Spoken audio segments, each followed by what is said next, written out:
Okay. Okay, we left off from Bamidbar. We're going to explain Isi. Isi had said that according to his Mishnah, that a woman is also exempt from Yikru Korcha, that a Jew is not permitted to express their grief by pulling the hair out of the head. How do we know? The Gemara cited one possibility. Bonim atem l'Hashem Elokechem, bonim v'lo bonos. Bonim is sons, so the inference is not daughters. So the woman is exempt from this, and the Gemara explained why exactly it's this part of the pasuk, not the other part of the pasuk. Start from the top. Abaye Omar. Hainu time of the Isi. What is the basis of the Isi? The Gomer Korcha Korchim Ne'aron. Is Gzeir Shava. It says Korcha in regard to in the parshas of the Emoral Kohanim. Bnei Aaron. It mentions Korcha. Right? Lo Yikru Korcha. They're not permitted to create the bald spot, even though it doesn't mention the word Alames. Doesn't say mes by the Kohen. And it says Korcha in terms of in parshas Rei in Dvorim, that an ordinary Jew is also not permitted to make korcha. But there it says lemes. There it says for the sake of grieving. But the Kohen doesn't mention it's grieving. Or yikru korcha. There it says lemes. Mal lahala noshim pturos at Gzeir Shava. Just as in regard to the Kohen, women, the Kohenes, the Bas Kohen is absolved, is exempt. At noshim pturos. So we learned through the Gzeir Shava in Rei that the lav, the losasev, lo yikru korcha only applies to the men, not to the women. The woman is absolved. Now, so we have a Gzeir Shava. Now, but we discussed previously when the Torah says Emor al Kohanim, it says lenefesh lo yitami b'amo. So initially, the Torah speaks about, without any question, the law that a Kohen is not permitted to contaminate himself. It's limited to the male, not to the female. Bnei Aaron v'lo bnos Aaron. But then there were other things mentioned, as we discussed before, in terms of pazakonom lo yigalechu, pazakonecho. Your beard you should not cut. So we said zakonecho v'lo zakan ishtecho. Right? It's the man and not the woman. Gemara said earlier. Right? That's we accepted the woman. So the question is, the benos, the b'nei, which infers not the woman, does it go on whatever's written in parsha notes? That's the same question here.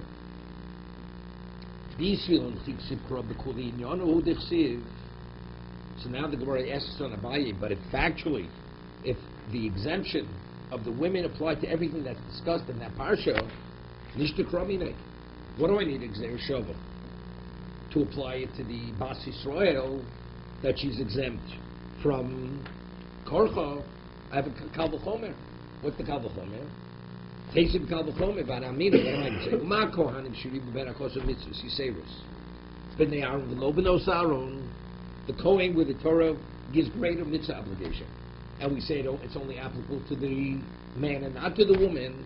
Yisrael Lo Kolshkein. So to make this differentiation between the man and the woman regarding the Bas Yisrael, definitely she would not be obligated. She would not be obligated.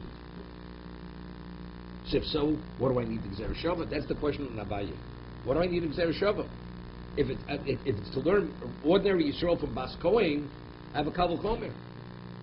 So that the Gemara says he lab Gzeir Shava, because if not for the Gzeir Shava is the equivalent of writing something which is superfluous. If the Torah says Gzeir Shava, it's needed. What do I need it for? It's needed to elucidate something. But if I'm able to come to the same conclusion through Kal V'chomer, what do I need Gzeir Shava for? The Gzeir Shava is not necessary. So the Gemara says, because if not for the Gzeir Shava, Abaye is answering, I would say, in regard to Bas Kohen, maybe when the Torah differentiates between the man and the woman, it's only regard Trumas Mes. For whatever else is written in that parsha, I'd say, does apply to the Bas Kohen. So that I need the Gzeir Shava to equate B to A, that tells me everything that's written there. Because if not for that, I have the Kal V'chomer.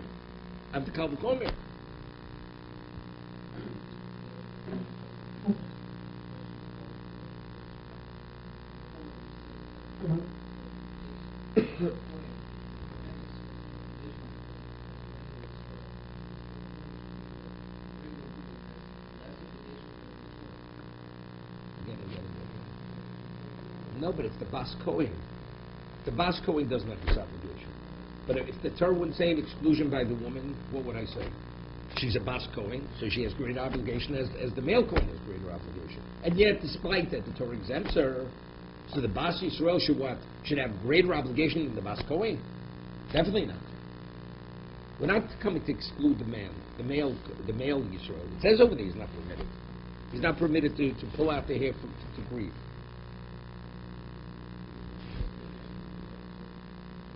No, not in what regard does he have? In that particular instance. B'nei Aaron v'lo b'nos Aaron. But she's a Bas Kohen, and despite being a Bas Kohen, there said no, she has less obligation. So Bas Yisrael shouldn't have less obligation. She definitely should have less obligation than the man. If in this context we differentiate between the male and the female, so Bas Yisrael, definitely we should make such a differentiation. Okay, it's a good kalvachot. I was just thinking, I'll tell you what's difficult. The Gemara is saying initially, if I wouldn't have the Gzera Shava, I would say it's Hipsik Inyan. I would say when we differentiate between the male and the female Kohen, that's only regard to Tumas Mes. Right? But whatever else is written in the Parsha, I'd say applies to the woman, applies to the man. Right? What? No, I did not have the Gzera Shava. No, and I would learn everything to the Kabul Chum. No, the Kabul Chum doesn't even come into the picture. Because Tumah has no relevance to a non-Kohen, correct? And whatever else is written in the Parsha applies to the woman as applies to the man of the Kohen. So the whole discussion doesn't even begin. If I say Hipsik Inyan, right, if that's what I say, Kabul Chum doesn't even begin. Because factually a woman, as a Kohen is not permitted to it, the woman is not permitted to it. So how do I know when it says B'nei Aaron, it goes beyond the laws of contamination? Even shaving one's corners of one's face. And whatever else is written in the parsha over there. How do I know that? How do we know? That's what we're discussing. So before we had said, we have a Gzera Shava pas. Remember? It says by Yisrael, he's not permitted to destroy the corner of his face. Lo yigaleach. It says lo yigaleach. It says pas. Pasakonim lo yigalechu. That's by the Yisrael. And it says over there, pasakon lo sashus pasakon necho by the Kohen. Because otherwise, what do we need the Gzera Shava for? The Gzera Shava is totally superfluous, right?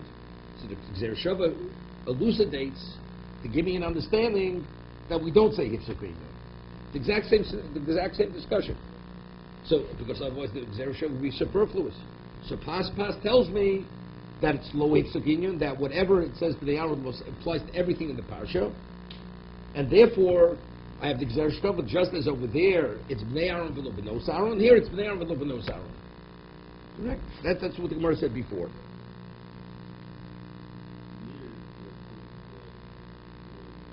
Right? They tell me the whole thing. 1 second. So then the Gemara says no. Maybe the Gzera Shava over there pas is to teach me the other things that I know. Right? To equate to give me an understanding of what Lo Yigaleach is in terms of the Yisrael. I would think maybe you can't shave even with a scissor. So I learned pas to the Kohen that it's only when you're destroying the corner of your face. And if I would only have the case of the Kohen where it says pas, it says lo sashkis, you shouldn't destroy, I think even if it with a tweezer. It has to be the conventional way of shaving. Way of saying to Gemara, how do you know? Right? That was the Gemara's question. So Gemara said, because it didn't have to say pas, because it could have said zikon necho. It's redundant. So the word pas is superfluous. Okay? That's what the Gemara said. 1 second. So now we have a problem. No.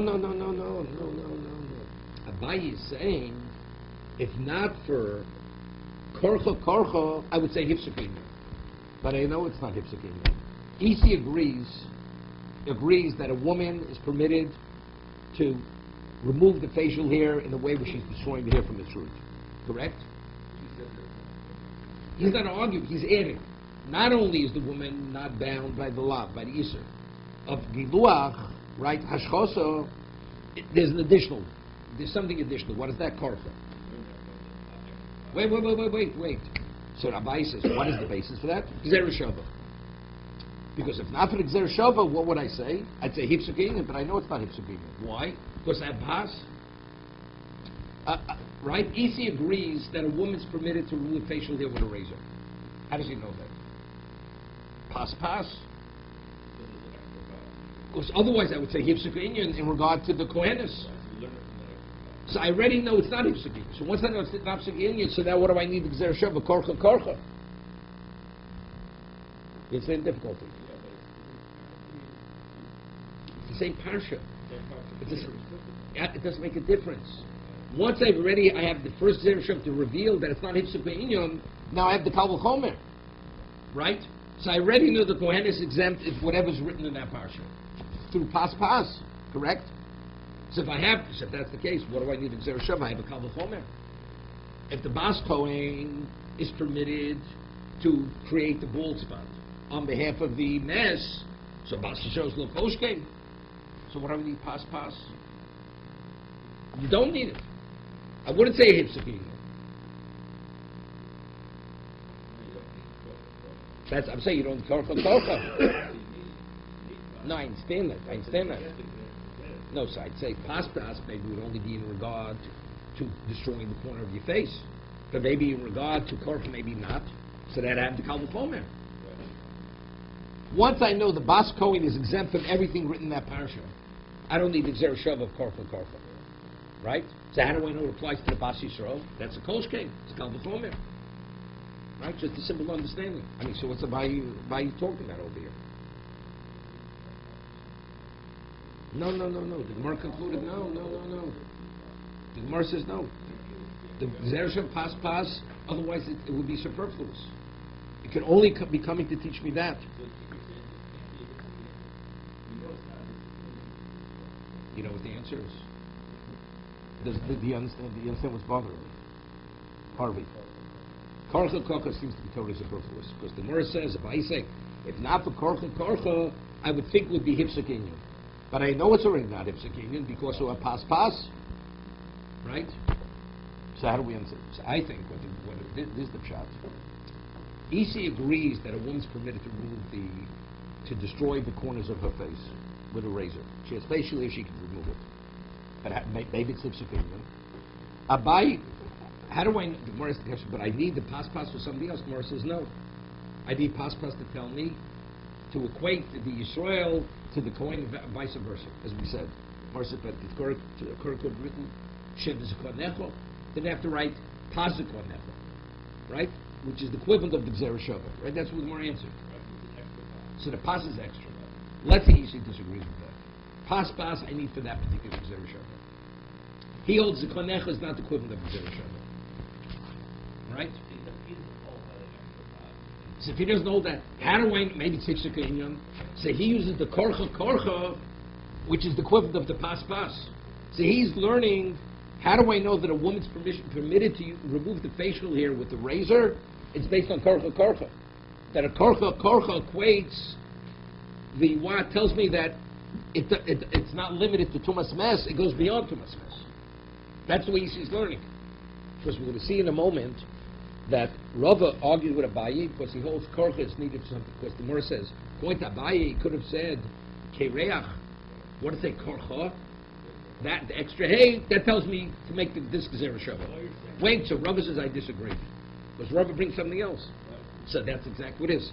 So before when the Gemara, the ones who argue with EC, they learn pas. That equates the woman to the tells me lo hipsuk. I don't need the Gzer Shava. No. No, EC's a Tana. EC's a Tana. These are Amoroim. Why does Rava disagree with Abaye? Right? The Gemara is going to ask that question in a moment. Rava is going to cite another source. So why does Rava disagree with Abaye? Because he holds the Gzer Shava is not valid. Okay, we'll get there in a moment. I don't want to confuse it right now because it's good. EC doesn't give you a source. He's just saying the halacha. We're trying to understand what is EC's source. Is it Tana? Tana. Is it Amora? He's coming to elucidate what the position of the Tana.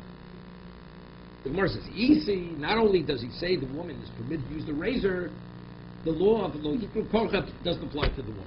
He adds that law to differentiate between the man and the woman. So now Rav and Abaye, so we were bringing three sources. Bonim, either that, or Abaye, and Rav is going to bring another possibility how to learn. So I'm saying, Abaye is going to understand, Isi rejects the Gzerah of the Paspas. So if you don't have Paspas, how do I know it's not? Maybe it's Sivsa.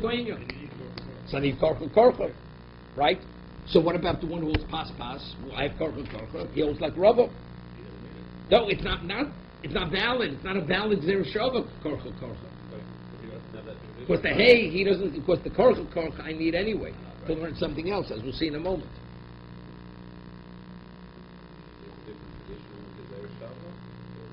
No question. We'll see in a moment. He will. The Gemara's going to say it in a moment. The Gemara's going to say it in a moment. In Rav and Abaye. So Gemara says, "Ilab zer shava hava mini hifsekuinyon." Right. So the Gemara says the reason why I know what does Zer tell me that what's written by Bas Kohen is not limited to Tumas Mes. Whatever is discussed in the parsha. Okay? So Gemara says, Hashtanami, name of Hifsekin, he says, no. I'll tell you factually, when we differentiate between the Kohen and the Bas Kohen, it's limited to Masmes. But I have a Gzerah Shava. So we have a Kal V'chomer, right? Excuse me, what do I need the Gzerah Shava for? Gzerah Shava is equating B to A. Gemara says, no, you know what the value of that is? Mishum Gzerah Shava, boiler. The Gzerah Shava is needed. The Gzerah Shava is not superfluous. Why did it tell you? Lo yikru, lo yikruchu. It says lo yikruchu. Yochal afilu keireach arba v'chomish krichos lo yichai belachas. A person went and made multiple bald spots. Maybe he's only in violation of one lav. How do we know he's in violation? Even though he did one action, how do we know he's in violation of multiple lavim? Although he did it simultaneously. Talmud korcho. It says lo yikruchu korcho. Okay. Where does it say lo yikru korcha? That's by the Kohen. By the Yisrael it says lo simu korcha b'neinechem lemes. So by the Kohen it says lo yikru korcha to teach me that he does one action which simultaneously creates 5 bald spots. He's in violation of 5 lavim. He's subject to 5 malchus. L'chai v'kol achs ve'achas. V'rosha ma Talmud lomar. Right? It says, "V'rosham liyikruchu korcha." What's v'rosham? Mat lefisha dem ados godedu v'zim korcha beinein echem lemes. By the Yisrael, what does it say? It says, "Where are you in violation of not to make the bald spot beinein echem?" What's beinein echem mean? That's the hair towards the front of the head, the hair which is aligned with the area with your forehead. So I'd say lo yikruchu korcha is limited to where? Only the front of the head, not other parts of the head. Right? Yochel lo yechayev al beinei nechem minayin the rabbis kol harosh. How do we know that if you create the bald spot for the mess, you're in violation regardless of where the hair is moved on the head, even the side or the back? Talmud loma b'rosham. What did it say b'rosham? That's by the Kohen. L'chayev al harosh k'beinei nayim. That any part of the head, removing the hair, is the equivalent of the hair which is aligned with the forehead. Okay, now we have a problem. Now we have an issue. Ve'eli el kohanim, shiben hakosov, mitzvah serious, Yisrael b'nola. How do we know? Maybe that we say the whole head, that's only by the Kohen, because the Torah is more machmir. The Torah extends it beyond the forefront of the head. It's even the other part. I have Gzerah Shava. We're equating the Kohen, the Yisrael to the Kohen. So now I'm giving values. Now the Gzerah Shava is not superfluous. Correct? So I'll tell you. In terms of the differentiation between the male Kohen, the female Kohen, that differentiation only in regard to what? Tumas Mes. Whatever else in the parsha doesn't apply to the woman. The exclusion. Not proving. We're trying to understand what the Torah is saying. The Aaron is nefshli tamano. Whatever else is written in that parsha applies to the woman as applies to the man. I have a Gzerah Shava. What do I need? The answer is that I'm equating the Yisrael to the Kohen. Because if I would only have the parsha of the Yisrael, I'd say it's Beinei Nechem. How do I call a Rosh? I'd say, why should I differentiate? No, there's a reason to differentiate. Because the Kohen, the Torah is Marba Mitzvos. Adds additional obligations. So maybe, therefore, it's more extensive. I have the Gzer Shov tells me no, that the Yisrael is identical to the Kohen. Just as the Kohen is in violation wherever he removes the hair on his head, the Yisrael also is the same.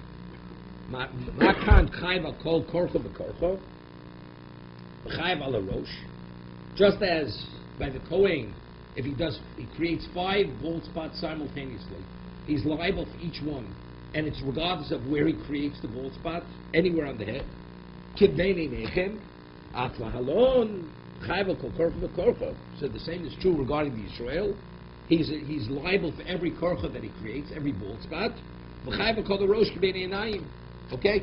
So this is the Gzer Shava. This is what I learned the Israel from the Kohen. And now what do we learn the Kohen from the Israel? Now, but a Kohen, there's no mention why create a bald spot. Maybe Kohen's not permitted to create a bald spot for whatever reason, right? It's only if he, for grieving, alames. How do I know that?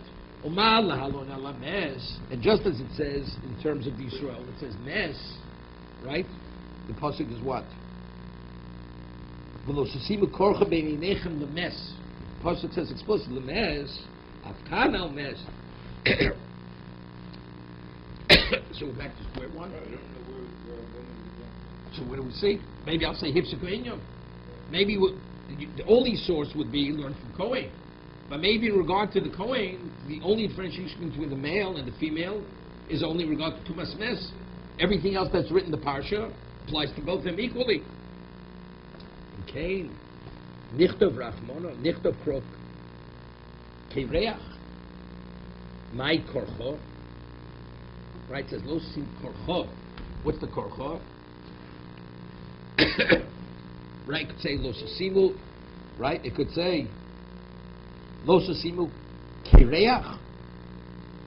Right? What's Korcho?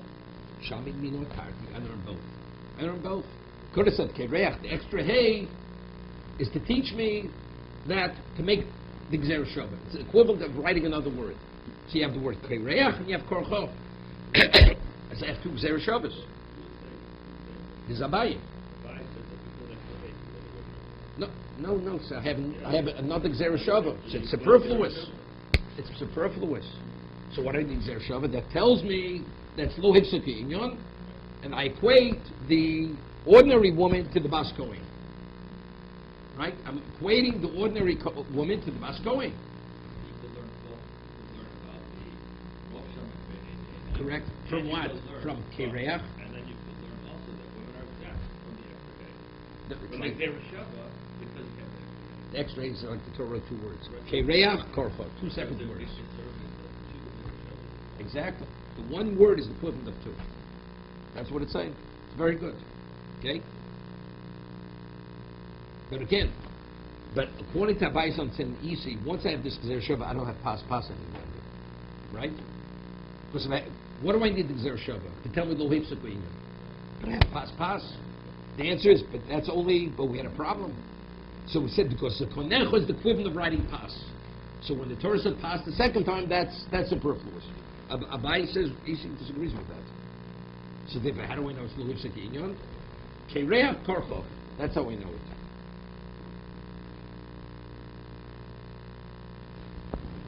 Any questions?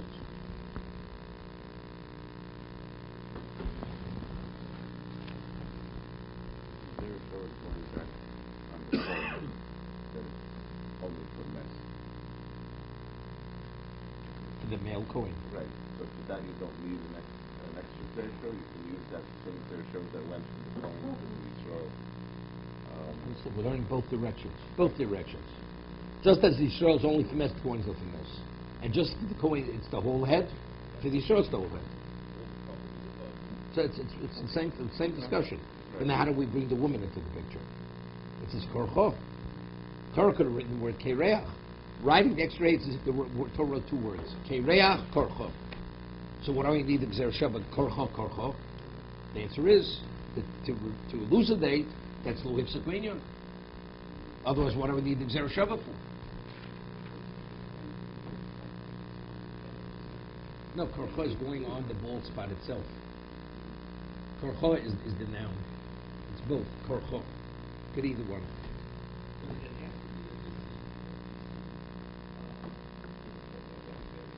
Exactly. Correct.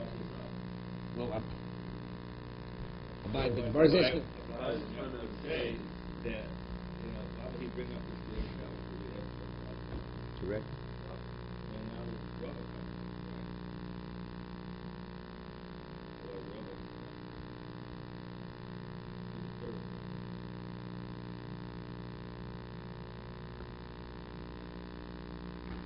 Right.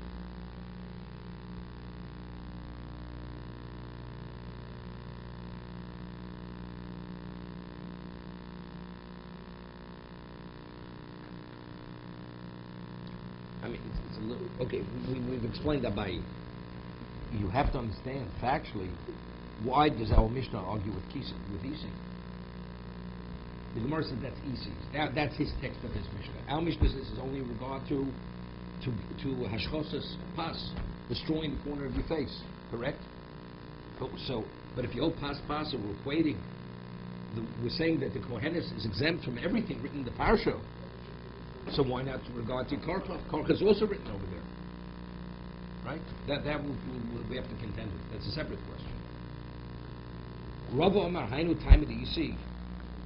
The Yolaf Beinei Nechem Mitzvilin, right? It says Beinei Necho or Beinei Nechem by Tefillin. Ma'ala Noshim Pturos, just as Tefillin, a woman is exempt from wearing Tefillin. How do we know a woman is exempt from wearing Tefillin? Because it's juxtaposed to Torah, right? Because it's Bonech Udo Benosecho. Afnoshim Pturis. The Torah says Beinei Nechem.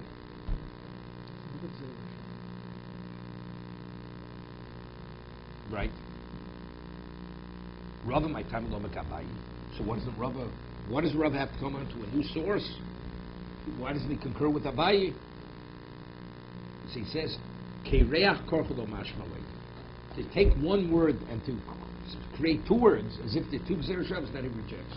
It says korcha is one word. No, then he would agree. Of course he would agree. If he had two. Not had two.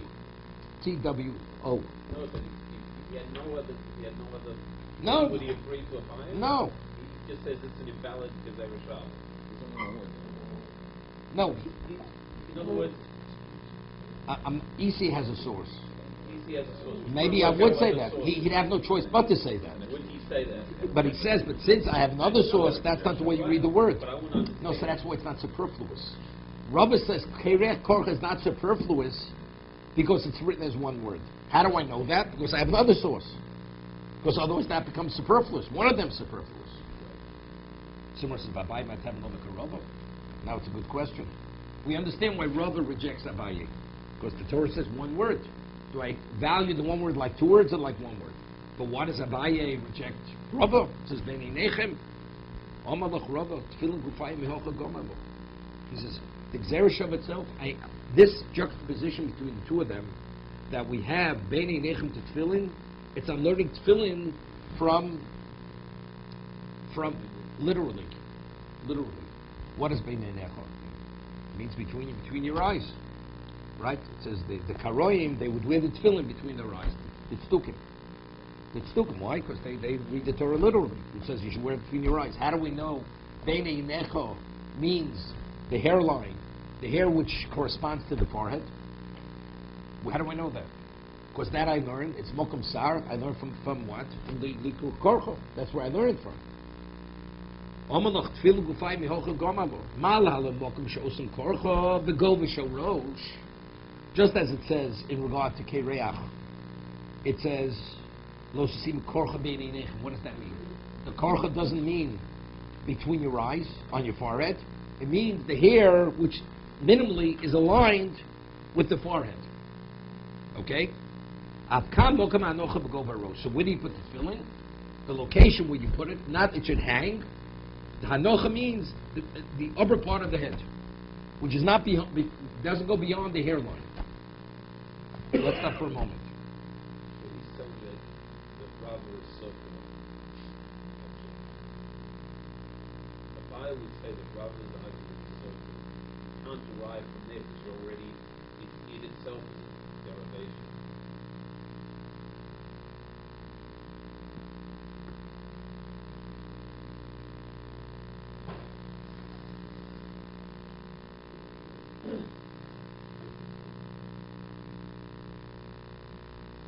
a second. So now the Gemara asks, and because there's a question, so why can't you tefillin anywhere on your head? By Yisrael, it says, by Korach it says, Beinei Necho, right? Losim Korach Beinei Nechem. The same language as it says by tefillin. And what does Beinei Nechem Ravona Korach mean? Because the Gzera Shava means anywhere on the head. Of course, I learned to the Kohen, right? So if that's the case, why can't you tefillin anywhere on your head? Even though it says Beinei Nechem by the Yisrael, what does the meaning Beinei Nechem mean? It means anywhere on the head, where any location of hair. So you should be permitted to wear tefillin anywhere on the head. Correct? Same idea. We see the word einechem doesn't mean literally that. It means on the head. That's all it means. Mokum sar. Correct? Let's do this kasha. Because laram amay milichem tefillin b'chol harosh kehechad dekamar korcha b'chol harosh. Although it says bein einechem, it doesn't mean it's not limited to there. It means anywhere on the head. So let's say the same thing as tefillin. Because we're juxtaposing, it's Gzera Shava, Einechem to Tefillin. B'Shem Lochem Mahani Hai Bein Einechem Davali L'Nichtav B'Roshechem. He says, because if it would be anywhere on the head, what does it say? Bein Einechem. Wait. He says, but you have V'Aval Gav Gabi Korcha Ksiv Bein Einechem. So you have the same question by Korcha. Right? Afil Korcha B'Chol HaRosh V'Afil Ho Korcha Yishlom D'Ligma Gzera Shava Nichtav. Right? It's to learn the Gzera Shava. Yeah. By Korcha, I need a Nechem to learn the Gzera Shava.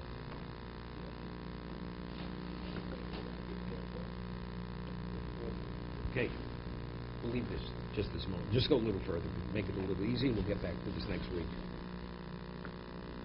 Because Tosei is another question, which we'll deal with next week. But now, according to Abaye Rava, Abaye has the Gzera Shava Korcha. Rava has a Nechem Tefillin. Originally, the Gemara wants to say Bonim Atem, Bonim V'Lobonus. Right? Bonim Atem L'Shem Elokeichem. That's how I know that a woman is exempt. Right? Because it's Bonim V'Lobonus. 1 second. That's first. So now, what do they do with Bonim? The inference of Bonim is what? To exclude the woman. So we're asked, Bein Labai, Bein L'Rava. How do they interpret that inference? They need bonim for this, what's stated in the Brisa. Bonim atem l'shem elokeichem. Bizman she'atem nogim minig bonim. When you behave like sons to a father, atem kriyim bonim. Ein atem nogim minig bonim, ein atem kriyim bonim. Divrei Yehuda. Yehuda says you behave like sons, Hashem treats you like a son. Otherwise, God doesn't want to know you. You lose your status of bonim. Rameir disagrees. Disagrees with Rabbi Yehuda. Benkach u benkach kriyim bonim. Whether the Jew behaves properly or improperly, he's always bonim. He's Hashem's child. Shenemar, bonim scholim hema. He refers to us foolish children. Foolish. But even though we're foolish, we're doing the wrong thing, we're misbehaving, it's still bonim. But Omer Rameir says there's another person. Bonim lo emun bom. Sons who have no belief in him. They have no faith in him. No trust in him. But Omer, there's a third pasuk Rameir quotes. Zera mereim bonim ashchisim. Bad seed, destructive children. What's mashchisim? The Gemara would say that we're doing the Jews are doing idolatry. Omer, another pasuk. Voy b'mokav sheyomer lehem lo amiatem. Rather than say, you're not my people, Yomalem b'nei kel chai, regardless to what level the Jew falls, Hashem will always say, He will say to them, b'nei kel chai, you're still the children of the living God, regardless of how far the Jew falls away. This is Rameir. So that question is, what do we need multiple psukim? Right? That we're called bonim. We're always children. So what is it? It's A, B, C, D. What do we need for psukim? You're bonim. Maiva Omer. If you act foolishly, you call this a son. But if you have no faith in God, then you're not bonim. No, that even though it's lo emun bom, there's no trust, he's still bonim. If you have no trust in God, Hashem says, no, you're still my child. What about if you don't even know it's your father? What happens if you do idolatry? That means you don't recognize God as God, period. You don't trust God as one thing. I don't think he's going to come through. I'll do it my way.